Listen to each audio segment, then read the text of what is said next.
Bonjour à tous et bienvenue sur la chaîne Élieuse Guidance. Nous voilà arrivés à la dernière vidéo sentimentale et vie émotionnelle de l'année 2022. J'espère que cette dernière a été bonne pour vous, mais ce dont je suis sûre après avoir réalisé toute la première partie des vidéos prédictives 2023 pour chacun de vos signes, c'est que cette année à venir vous réserve de belles surprises et des années pleines de réussite. Si vous n'avez pas encore visionné cette vidéo, n'hésitez pas à y aller, elle est dans la playlist que je vous présenterai à la fin de celle-ci. Parallèlement aux vidéos sentimentales, je sortirai également la deuxième partie qui représentera les prédictions mois par mois pour chacun des signes. Donc, si vous n'êtes pas encore abonné ou que vous n'avez pas activé la petite cloche, faites-le tout de suite afin d'être notifié de la sortie de ces vidéos. Je vous invite également à aller visiter mon site internet elieusguidance.com afin de voir tout ce que je peux vous proposer. Il y aura les rendez-vous que vous pouvez prendre avec moi, comme les formations en autonomie ou en visio.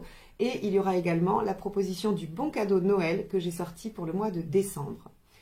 Je vous remercie en tout cas d'avoir suivi Élieuse Guidance toute cette année ou de vous être nouvellement abonné. Je vous souhaite une excellente année 2023 et je vous laisse avec votre tirage.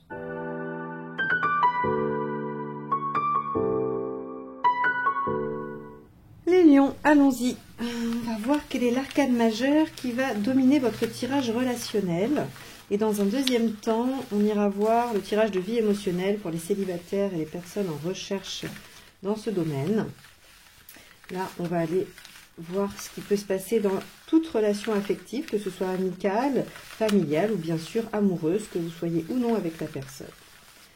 Allez, quel est l'arcane majeur qui domine ce tirage pour les lions sur la période de décembre 2022 et janvier 2023?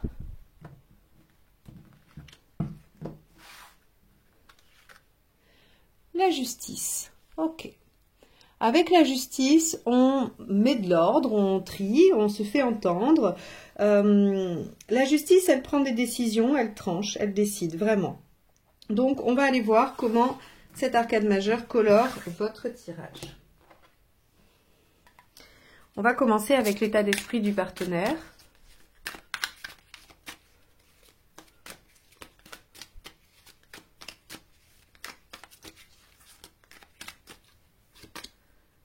Le 10 d'épée.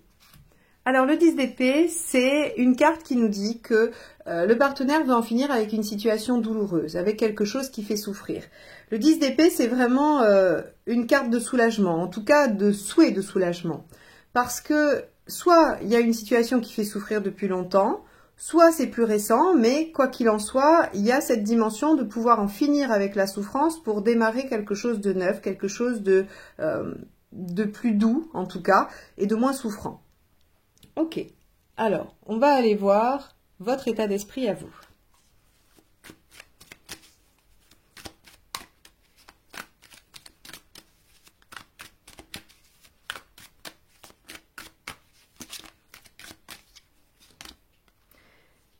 Les amoureux. Alors les amoureux, c'est aussi le choix. Je dis aussi parce qu'on a la justice qui tranche, qui décide, et avec les amoureux, on a cette notion de devoir choisir, de devoir s'engager dans une direction. On se positionne et on renonce. Donc ici, vous avez l'intention de vous positionner, ou bien vous êtes hésitant. Vous pouvez aussi, avec les amoureux, avoir envie de mettre votre vie sentimentale au premier plan. Vous pouvez avoir envie d'aller chercher quelque chose d'épanouissant. C'est une arcane majeure qui est très vaste et donc qui a plusieurs pistes de réflexion. On va l'affiner au fur et à mesure du tirage. Alors, quelle est la problématique? Hop, c'est bon. Alors, la problématique à régler dans cette situation.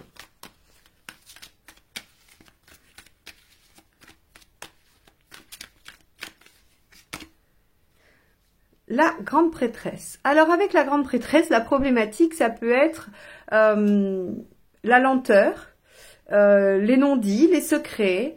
Ça peut être aussi le mode d'emploi, le comment faire, puisque la papesse, vous savez, c'est donc l'arcane majeure 2 qui arrive juste après le battleur. Le battleur, lui, il a des outils. La papesse, elle apprend le mode d'emploi et l'impératrice, la 3, elle met en œuvre les choses. C'est-à-dire qu'elle se sert des outils grâce au mode d'emploi.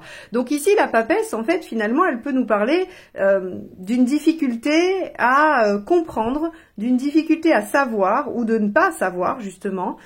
Et elle peut aussi nous parler de temps, d'intériorisation, de secrets, de choses qu'on ne dit pas. Bon, alors si on sort que des arcanes majeures, on va avoir plein de directions. Ça va être du sport. Mais c'est pas grave, on va finir par trouver, parce que vous allez voir que les cartes, en s'alliant entre elles, vont nous donner de plus en plus d'indices. Alors, qu'est-ce qui vous aide dans cette situation qui, pour l'instant, est un peu mystérieuse?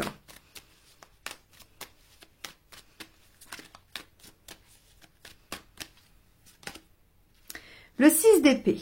Alors, ce qui vous aide, c'est de comprendre qu'il y a une notion de transition. Le 6 d'épée, c'est vraiment, vous quittez la rive A pour aller vers la rive B, sauf que entre les deux, vous n'êtes plus sur A et vous n'êtes pas encore arrivé à B. Donc, il y a cet entre-deux qui est un peu un no man's land et qui n'est pas repérable, qui est mouvant, qui est un peu déstabilisant.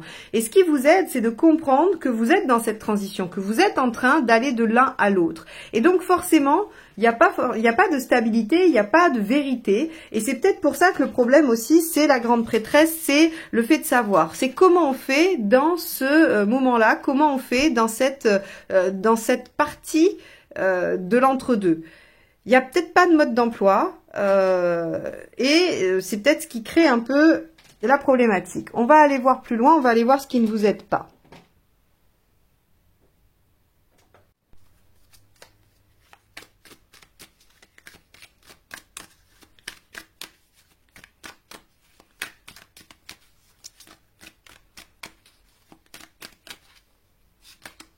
Hop. Le cavalier de bâton.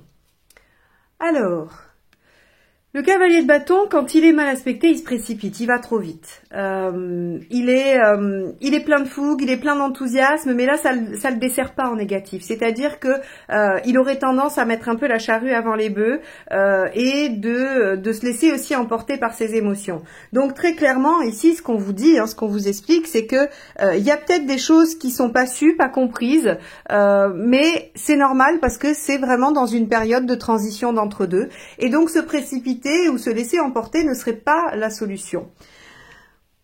Ok, allons voir l'intention du partenaire. Ça aussi, ça va être peut-être un bon indicateur sur ce 10 d'épée et la justice. Alors, parce qu'avec la justice, on a aussi cette notion de remettre de l'équilibre, trouver de l'équilibre. Alors, l'intention du partenaire. 6 de coupe. Le partenaire veut une relation harmonieuse, équilibrée, douce. Ce 6 de coupe, c'est... alors, avec les amoureux, ce sont les deux plus belles cartes pour représenter une relation équilibrée, réciproque et vraiment équitable. Et donc, en fait, c'est l'objectif de votre partenaire, qui, visiblement... souffre de quelque chose aujourd'hui ou d'une ancienne situation. Alors, ce 10 d'épée, il peut parler de souffrance intérieure, archaïque, il peut aussi parler, d'une souffrance, d'une situation. La souffrance a de multiples sources et il va falloir peut-être sonder votre partenaire pour savoir de quoi est fait ce 10 d'épée. Quoi qu'il en soit, l'intention est de finir avec cette douleur pour aller vers le 6 de coupe, vers la relation équilibrée et harmonieuse. C'est le 6 de coupe, la relation qui est capable de dépasser tous les obstacles. Et c'est ce que souhaite le partenaire. Et comme vous êtes en arcane 6, a priori, vous voulez la même chose. On pourrait dire que le 6 de coupe est l'arcane mineur de l'arcane 6, les amoureux. C'est-à-dire la même énergie en un peu moins puissante. Alors, on va aller voir votre intention à vous. Donc vous voyez finalement cette question de choix, je ne sais pas, on va voir, ça va votre intention aussi va nous orienter, mais on a plutôt l'impression que c'est se faire entendre, trouver juste milieu, mettre de l'ordre et trouver l'équilibre plutôt que de trancher, de décider. Et ça serait, si on fait correspondre votre état d'esprit et la volonté, l'intention du partenaire, on est plutôt dans la volonté de construire quelque chose d'équilibré et d'harmonieux. Votre intention à vous, quelle est-elle? Le 4 de Pentacle. Ok. Le 4 de Pentacle, c'est celui qui construit les bases, c'est celui qui qui construit le strict minimum pour pouvoir après ériger autre chose par-dessus. Tous les 4 sont des énergies de stabilisation, d'engagement, d'ancrage, c'est la chape en fait, hein, c'est la chape d'une maison, c'est vraiment les 4 pieds d'une chaise, c'est tout ce qui va faire socle, tout ce qui va faire solidité, sécurité. Donc en fait, vous, ce que vous voulez, c'est construire une base stable, saine et sereine dans la relation. Ok. Alors, quel est le résultat? Où en êtes-vous à la fin de la période?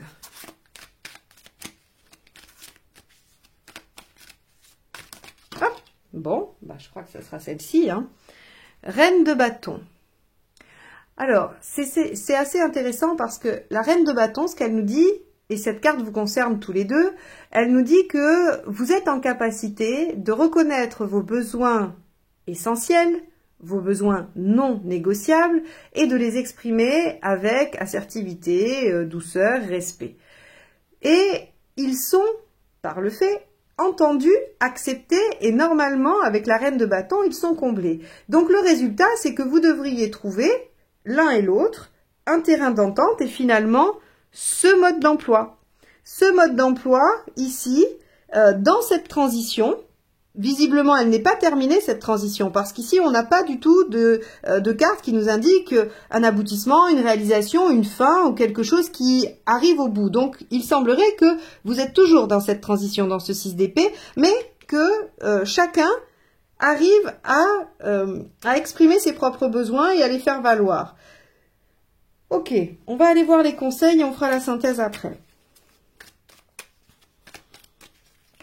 Oula. Hop.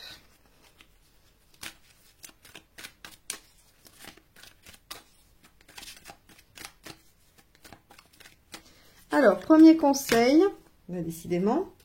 Alors, je regarde ce que c'est, mais il y en a beaucoup qui sont tombés. Donc, 2 d'épée, 4 de coupe et 5 de bâton. Non. Allez, premier conseil, 7 de bâton. Le 7 de bâton, il vous conseille de vous battre pour ce en quoi vous croyez. Il vous demande de défendre ce que vous voulez. Alors, est-ce que c'est votre point de vue, du point de vue de la reine de bâton? Est-ce que c'est la relation, du point de vue des amoureux ou du 6 de coupe? En tout cas, il y a à se poser la question de ce qui est important pour vous à défendre. Et donc, il va falloir vous positionner en défendant bec et ongle ce en quoi vous croyez, ce que vous voulez développer et ce que vous voulez voir sortir vainqueur de tout ça. Deuxième conseil.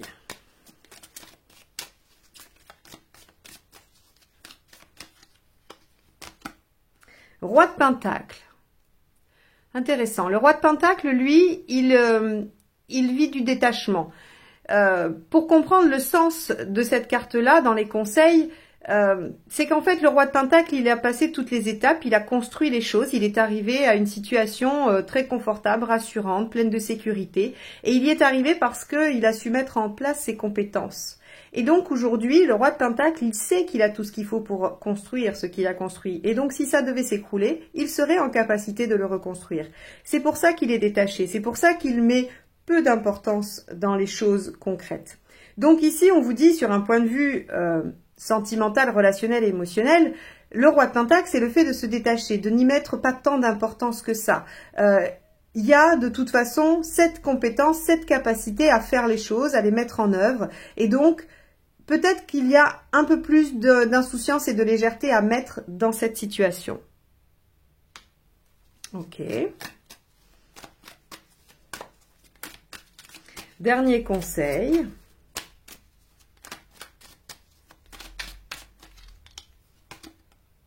Le 2 d'épée.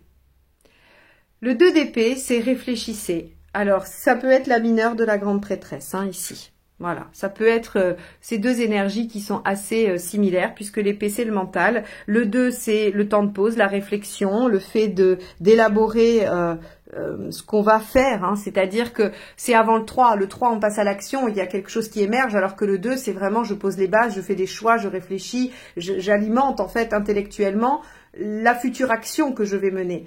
Donc ici, on vous dit, réfléchissez à la meilleure stratégie, à ce que vous avez envie de mettre en œuvre. Peut-être réfléchissez à ce que vous voulez défendre.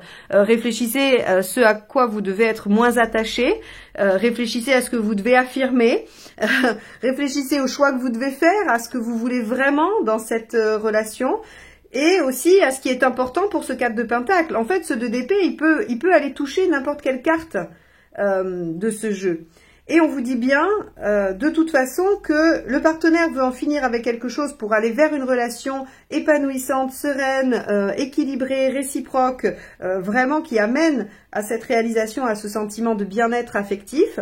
Vous avez aussi probablement envie de ça avec une arcade majeure dans votre positionnement, mais on peut aussi imaginer que vous avez envie de vous positionner et de choisir, et vous avez surtout cette intention de mettre... d'aller sécuriser, stabiliser quelque chose, et notamment la relation, il semblerait. Il y a ici des choses que vous ne savez pas encore, que vous ne pouvez pas voir, ou en tout cas qui sont encore un peu cachées, et puis qui prennent du temps, puisque c'est vraiment les grands aspects de cette carte. On vous dit, évidemment, c'est une transition, donc il faut accepter qu'il y ait du flou, il faut accepter que vous ne puissiez pas tout voir, tout savoir, et que vous n'êtes pas encore arrivé, que vous n'êtes pas encore de l'autre côté, donc il n'y a pas d'aboutissement. Et ça, on nous le dit bien, vous êtes en train de construire quelque chose, vous êtes en train d'aller vers quelque chose. Mais c'est pas encore sur cette période que vous arrivez à l'objectif défini. Vous précipiter, être sous le coup de vos émotions ou réagir vivement ne serait pas une bonne solution, mais plutôt d'affirmer les besoins respectifs, puisque cette carte-là, c'est le résultat, elle ne concerne pas spécialement le partenaire ou vous, c'est le résultat de votre moi, donc il y a une affirmation des besoins respectifs de chacun qui doivent être respectés, qui doivent être entendus et qui le seront, puisque ce n'est pas un conseil, c'est un fait, et on vous dit, défendez ce que vous avez à défendre, soyez plus détachés, ne mettez pas tant d'importance, et essayez de réfléchir et d'élaborer le coup d'après, la fois d'après, qu'est-ce que vous voulez mettre en œuvre pour la suite. C'est un tirage qui est, à mon sens, assez positif puisqu'on a deux belles cartes, surtout pour un tirage relationnel. Ces deux cartes-là qui, en plus, représentent à la fois vous dans un premier lieu et le partenaire dans l'autre. Donc, si vous voulez, on a quand même des énergies similaires qui veulent arriver à un résultat. Je pense que c'est une belle évolution et que c'est un beau cheminement vers quelque chose de plutôt beau, plutôt équilibré et plutôt réciproque. Ok, alors n'hésitez pas à aller voir votre ascendant et votre signe lunaire pour plus de détails sur vous et à aller voir aussi les vidéos des signes de votre partenaire. Ça vous donnera peut-être un peu plus d'informations, peut-être sur ce 10 d'épée, peut-être sur le 6 de coupe. En tout cas, vous aurez peut-être des détails un peu plus fournis sur le partenaire. Toutes ces vidéos sont évidemment suggérées dans la playlist que je mets à la toute fin de celle-ci. Ok, bon, on va aller voir ce tirage de vie émotionnelle pour les célibataires ou pour toutes les personnes qui font un travail personnel dans le domaine relationnel. Allez, hop, on y va. Les lions, vie émotionnelle, décembre 2022, janvier 2023.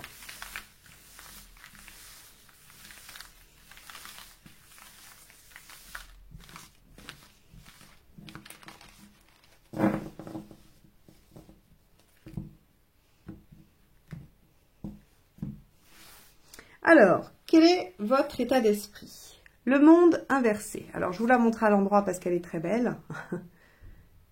Le monde inversé. Ok. Ce que vous voulez. Le soleil inversé aussi. Ok. Pourquoi ça ne marche pas? Le pendu inversé.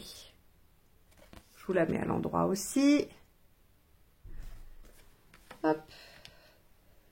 Pourquoi? Enfin non, qu'est-ce qu'il faut faire pour que ça fonctionne? Pardon. La roue inversée. Ok. L'issue à court terme. Le magicien inversé. Vous allez me dire, Marion, elles sont toutes inversées. Eh oui. Alors, et l'issue à plus long terme. La grande prêtresse à l'endroit, cette fois-ci.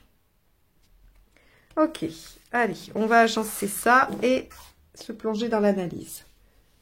Donc, hop.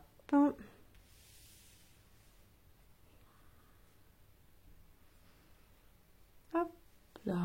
Voilà, je pense que là, on est pas mal. Voilà.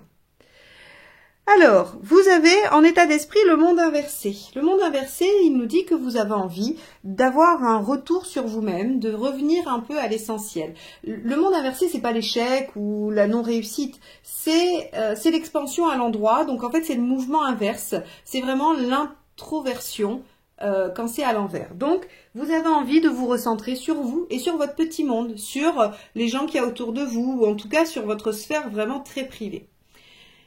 Avec le soleil inversé, on voit que visiblement, vous avez des difficultés à être optimiste, à être clairvoyant dans la situation. Vous auriez voulu peut-être que les choses soient plus limpides et elles ne le sont pas. Alors, évidemment, ça peut créer ce mouvement qui est de revenir un peu sur soi et puis de vouloir être bien avec soi-même avant d'être bien avec quelqu'un d'autre. Pourquoi ça marche pas? Ben, ça marche pas parce que le pendu inversé, lui, il vous dit, je vous laisse pas ce temps de répit, je vous laisse pas vous retrouver face à vous-même tout seul. Donc en fait, soit il y a quelque chose qui fait que vous êtes très occupé par ailleurs et que vous ne pouvez pas prendre ce temps-là, ou bien il y a des relations qui vous assaillent et dont vous ne voulez pas, hein, une ou des relations. Il y a peut-être quelqu'un dans votre entourage, c'est pas la personne que vous voulez voir rentrer dans votre vie, mais elle est pourtant là et en fait on vous laisse pas ce temps, on vous laisse pas cet espace et donc ça vous contrarie, ça ne vous donne pas l'opportunité de vous recentrer sur vous. Alors, on vous dit quoi faire pour que ça marche? Eh bien, avec la roue inversée, on vous dit de toute façon, les choses prennent un temps qui est incompressible pour se développer, pour advenir, et vous êtes obligé de vous faire à ce rythme-là, vous êtes obligé de vous laisser, j'allais dire, vous laisser guider, vous laisser porter par ce flux-là, et vous n'avez pas vraiment le choix. Donc en fait, c'est assez étonnant parce que j'aurais tendance à vous dire, en fait, vous voudriez vous recentrer sur vous, mais on vous en donne pas l'opportunité. Vous êtes quand même obligé d'aller vers l'extérieur, d'aller vers les autres dans votre vie émotionnelle, même si ça vous pèse. Et finalement, il faut l'accepter. Alors, bon, soit, c'est ce que nous dit ici le tarot. Il nous dit pourquoi finalement, même si ça paraît être un conseil un peu étonnant. Il nous dit, de toute façon, avec le battleur inversé, c'est une période où vous ne pouvez pas amorcer les choses. C'est une période où il faut plutôt vous reposer, où il faut ne pas lutter, ne pas forcer. Donc on vous dit ça sert à rien de dépenser de l'énergie à lutter contre cette énergie-là qui vous demande d'être au contact des autres, de ne pas vous centrer sur vous, parce qu'en fait ça vous demanderait beaucoup plus d'énergie et ça vous fatiguerait et ça ne porterait pas plus ses fruits. Donc on vous dit suivez le mouvement, adaptez-vous, laissez, c'est que c'est pas le moment, c'est que ça ne doit pas se faire maintenant.